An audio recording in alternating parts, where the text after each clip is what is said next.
Hello everyone. तो आज हम इस वीडियो में बात करेंगे basics of motion, speed, distance, velocity, displacement, motion की डेफिनेशन और rest. So rest, when the position of a body does not change with respect to the reference point, यानी जब किसी बॉडी की पोजीशन चेंज नहीं होती, यानी वो अपने स्थान को नहीं बदलती किसी फिक्स पोजीशन के रिस्पेक्ट में, तो उसको हम बोलेंगे rest. What is motion? When the position of body change, यानी जब किसी बॉडी की पोजीशन चेंज होगी किसी फिक्स पॉइंट यानी किसी रेफरेंस पॉइंट के रिस्पेक्ट में, तो उसको हम बोलेंगे मोशन। फॉर एग्जांपल मान लेते हैं यहाँ पे कोई पॉइंट है, ये मैंने एक पॉइंट ले लिया ए, और यहाँ पे कोई पॉइंट है बी। तो इस बी पॉइंट की पोजीशन अगर हम थोड़े टाइम के बाद देख लेते हैं अभी बी इसी पॉइंट पे है, यानी ए के रिस्पेक्ट में यहीं पे है ये, तो ये है रेस्ट पे। लेकिन अगर हम देखते हैं भी 5 मिनट बाद बी यहाँ पे है, बी की पोजीशन है ये, तो ये किस में था? मोशन में, यानी बी मोशन में होगा अगर ए के रिस्पेक्ट में। ये है हमारा reference point. Next examples of motion है। एग्जाम्पल्स ऑफ मोशन है rectilinear motion, motion in a straight line, जो स्ट्रेट लाइन में मोशन होता है उसको बोलते हैं rectilinear motion. Circulatory motion, motion in a circular path. Oscillatory motion का मतलब है to and fro, to and fro का मतलब इधर उधर मोशन करना अपनी मीन पोजीशन से, उसको बोलते हैं ऑसिलेटरी मोशन। और वाइब्रेटरी मोशन भी बोलते हैं इसको। नेक्स्ट है scalar and vector quantity, the physical quantity which has magnitude only, यानी जिसकी सिर्फ वैल्यू होती है, उसके पास कोई डायरेक्शन नहीं होती। Has no direction. Mass, speed, distance, ये इसके एग्जांपल है। मास जैसे हमने लिख दिया अभी 5 kg, इसकी कोई डायरेक्शन नहीं है। स्पीड हमने लिख दिया 5 किलोमीटर पर आवर, इसकी कोई डायरेक्शन नहीं है। डिस्टेंस हमने लिख दिया 5 किलोमीटर, इसकी कोई डायरेक्शन नहीं है। ये सिर्फ वैल्यूज़ हैं, वैल्यूज़ यानी सिर्फ मैग्नीट्यूड है ये, तो इसको हमने बोला स्केलर क्वांटिटी। वेक्टर क्वांटिटी कौन सी होगी? जो मैग्नीट्यूड भी होगा और एज वेल एज डायरेक्शन भी होगी उसकी, तो वो होगी एक वेक्टर क्वांटिटी। वेक्टर क्वांटिटी में है displacement, velocity, acceleration and force. Acceleration के बारे में इस चैप्टर में पढ़ेंगे और फोर्स के बारे में हम नेक्स्ट चैप्टर में डिस्कस करेंगे। So what is distance? Distance is the actual path covered by an object from initial position to final position. मान लेते हैं ये कोई पॉइंट है ए और ये कोई पॉइंट है बी।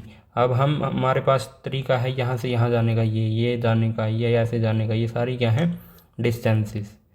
अंशु ट्रैवल 10 किलोमीटर, इसका एग्जाम्पल है, तो ये 10 किलोमीटर जो है ये है distance. Displacement, it is the shortest path from initial position to final position, यानी ये शॉर्ट पाथ है इनिशियल टू फाइनल पोजीशन। ये है ए और यहाँ से चले गए बी पे, तो ए से बी पे जाने का ये है सबसे छोटा रास्ता, इसी को हमने बोला डिस्प्लेसमेंट। अब सबसे छोटा रास्ता है तो हमें बताना पड़ेगा भी अगर आप ए से इस डायरेक्शन में चलोगे तभी आप बी पे जाओगे। तो Anshu travelled 10 kilometre towards north, Anshu ने ट्रैवल किया किस डायरेक्शन में? नॉर्थ डायरेक्शन में 10 किलोमीटर। ये डिस्प्लेसमेंट, यानी डिस्प्लेसमेंट जो है एक वेक्टर क्वांटिटी है, डिस्टेंस एक स्केलर क्वांटिटी है। अब इन दोनों में डिफरेंस क्या है? ये तो डेफिनेशन ही है, ये एक्चुअल पाथ है, ये शॉर्टेस्ट पाथ है। ये स्केलर क्वांटिटी है, डिस्प्लेसमेंट एक वेक्टर क्वांटिटी है। और डिस्टेंस जो है वो जीरो नहीं हो सकती, जबकि डिस्प्लेसमेंट जीरो हो सकती है। यानी अगर किसी चीज़ की इनिशियल और फाइनल पोजीशन सेम हो जाएं तो उनके बीच में सबसे छोटा रास्ता क्या होगा? जीरो, है ना।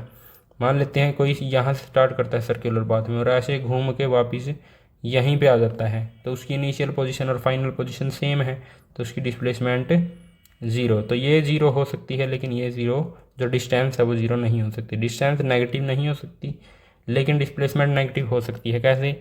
मान लेते हैं मैं बोलता हूँ ए से आपको जाना है बी पे, तो इसका शॉर्टेस्ट पाथ है ये, और अगर आप ए से बी पे जाते हुए थोड़ा सा आगे चले जाते हैं तो ये जो वैल्यू है ये है नेगेटिव। ये पूरी की पूरी वैल्यू क्या होगी? नेगेटिव, जो एक्स्ट्रा वैल्यू आपने ली। It is always greater than और equal to displacement, it is always less than. तो डिस्प्लेसमेंट हमेशा छोटी होती है और या फिर बराबर हो सकती है। तो ये था डिस्टेंस और डिस्प्लेसमेंट में डिफरेंस।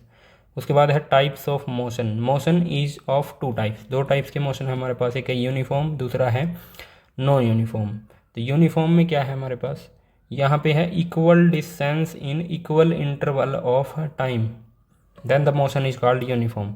अब मान लेते हैं हम 3 स्लॉट ले लेते हैं यहाँ पे, ये भी 1 सेकेंड, ये भी 1 सेकेंड, ये भी 1 सेकेंड, और इसमें जो डिस्टेंस ट्रैवल की फर्स्ट सेकेंड में वो थी 10 मीटर, सेकेंड वाले में 10 मीटर, थर्ड वाले में 10 मीटर। यहाँ पे 1 सेकेंड में डिस्टेंस ट्रैवल हुई 10 मीटर, सेकेंड वाले में 1 सेकेंड में डिस्टेंस ट्रैवल हुई 10 मीटर, थर्ड वाले में 1 सेकेंड में डिस्टेंस ट्रैवल हुई 10 मीटर। तो इक्वल डिस्टेंस ट्रैवल हुई 10 मीटर 10 मीटर 10 मीटर, और इक्वल ही टाइम है 1 सेकेंड 1 सेकेंड 1 सेकेंड।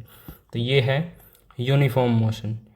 तो नॉन यूनिफॉर्म मोशन जिसमें अनइक्वल डिस्टेंस को ट्रैवल करेंगे, unequal distance in equal interval of time. मान लेते हैं ये 1 सेकेंड, ये भी 1 सेकेंड, ये भी 1 सेकेंड, और यहाँ पे हमने ट्रैवल किया पहले 10 मीटर, फिर हमने ट्रैवल कर लिया 20 मीटर, फिर हमने ट्रैवल कर लिया 30 मीटर, है ना।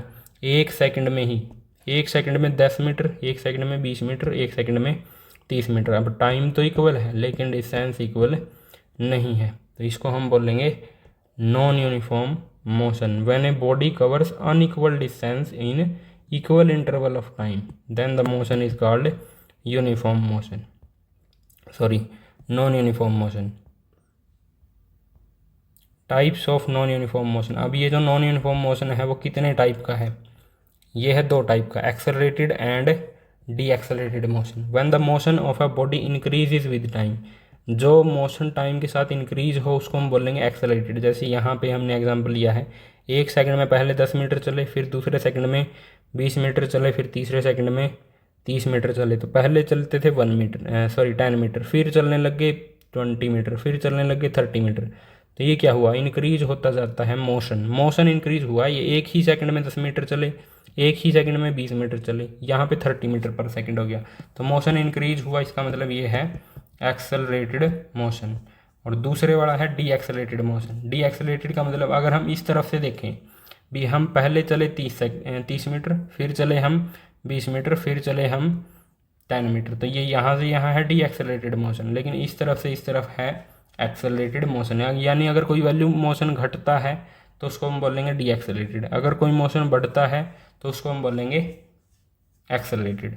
एक्सेलरेटेड डी एक्सेलरेटेड का मतलब अगर कोई अपनी स्पीड बढ़ाता है तो वो है एक्सेलरेटेड, अगर कोई ब्रेक लगा के किसी गाड़ी को रोकता है तो वो है डी एक्सेलरेटेड, है ना, simply. What is speed, the distance travelled by a body per unit time. तो ये तो सभी को पता है, distance by time is called speed. तो ये है उसका formula v equal to S by T. अब speed is a scalar quantity, speed की कोई डायरेक्शन नहीं है। It is measured by speedometer in vehicle. तो व्हीकल में जो स्पीडोमीटर होता है आगे की तरफ जिसकी सुई हिलती है, ऐसे हमें स्पीड दिखाती है, उसको हम बोलते हैं स्पीडोमीटर। तो वो व्हीकल्स में जो स्पीडोमीटर है वो मेजर करता है स्पीड को। ऐसा unit of speed metre per second या फिर मीटर पर सेकंड, इसको कैसे भी लिख सकते हैं। नोट क्या है ये, for uniform motion speed is constant. Uniform motion में यहाँ पे देखें, जो यूनिफॉर्म मोशन है इसमें स्पीड कांस्टेंट है। एक मीटर, यहाँ पे 10 मीटर चले हैं 1 सेकंड में, तो स्पीड हुई 10 मीटर पर सेकंड। यहाँ पे भी कितनी है 10 मीटर पर सेकंड, यहाँ पे भी कितनी है 10 मीटर पर सेकंड। तो स्पीड हमारी कांस्टेंट है यहाँ पे। तो यूनिफॉर्म मोशन में जो स्पीड है वो होती है constant. In a non uniform motion there are more than one value of speed. Non uniform motion में जो स्पीड की वैल्यूज़ हैं वो अलग अलग होंगी। जैसे कि इस एग्जांपल में हमने देखा था, नॉन यूनिफॉर्म मोशन का ये एग्जांपल है।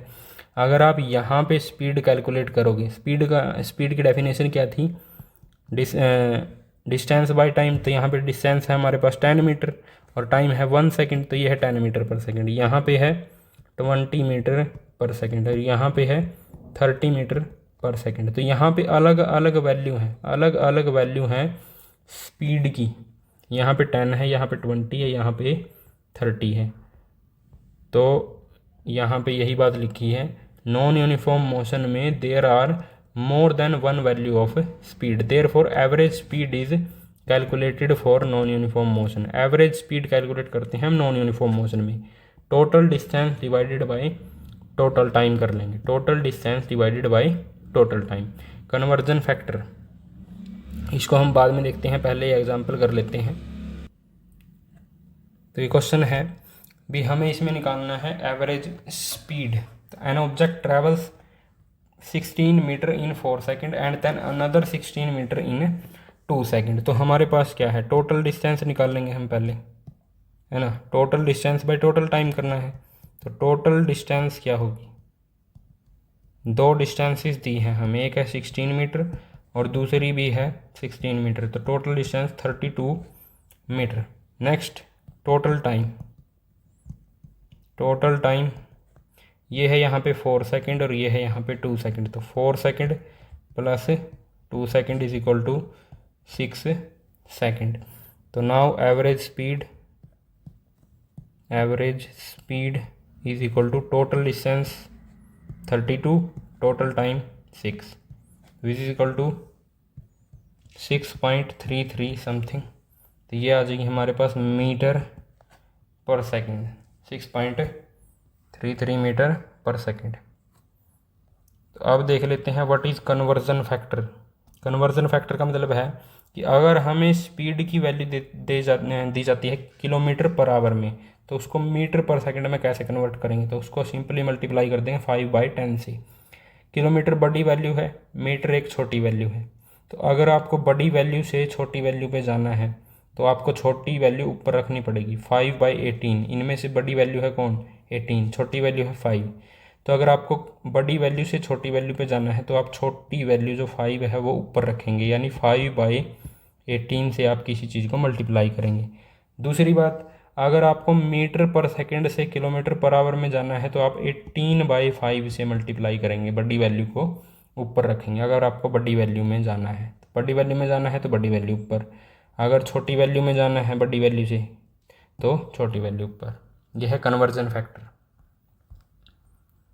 Velocity, it is the speed of a body in A given direction. यानी कि वेलोसिटी कुछ नहीं है, बस स्पीड को अगर हम डायरेक्शन के साथ लिख देंगे तो उसको हम बोल देंगे velocity.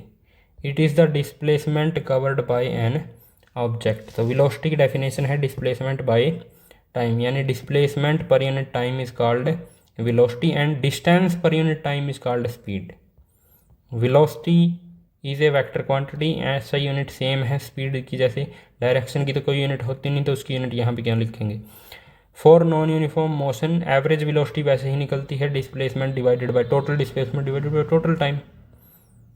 For uniform changing velocity, अगर वेलोसिटी यूनिफॉर्मली चेंज होगी तो हम अगर एवरेज वेलोसिटी कैसे कैलकुलेट करेंगे. यूनिफॉर्मली चेंज का मतलब जैसे उसमें हमने 3 सेकंड लिए थे, जो ये 3 सेकंड जो हमने लिए हैं, यहाँ पे 1 सेकंड, यहाँ पे 1 सेकंड, यहाँ पे भी 1 सेकंड. तो यहाँ पे चले थे 10 मीटर, यहाँ पे चले थे 20 मीटर, यहाँ पे चले थे 30 मीटर.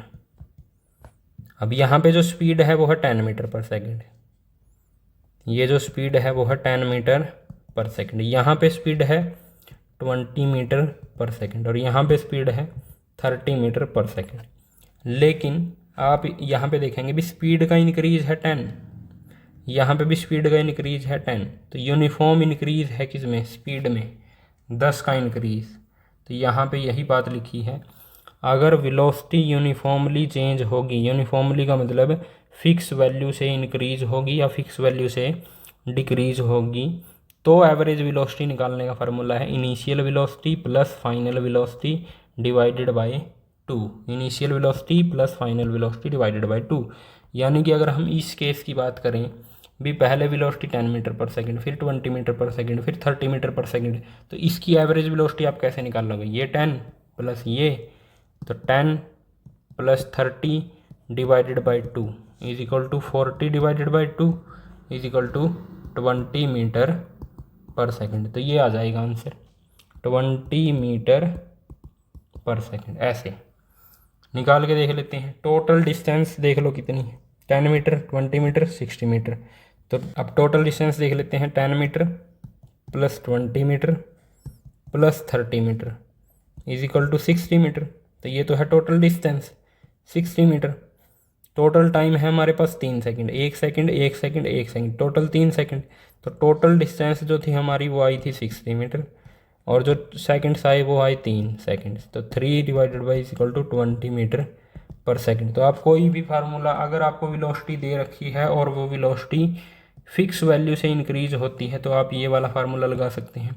लेकिन अगर फिक्स वैल्यू से इंक्रीज नहीं होती, यानी इसकी वैल्यू जो है अनफिक्स्ड है, कैसे भी उसमें चेंज होता है, तो आप ये वाला फार्मूला यूज़ करेंगे।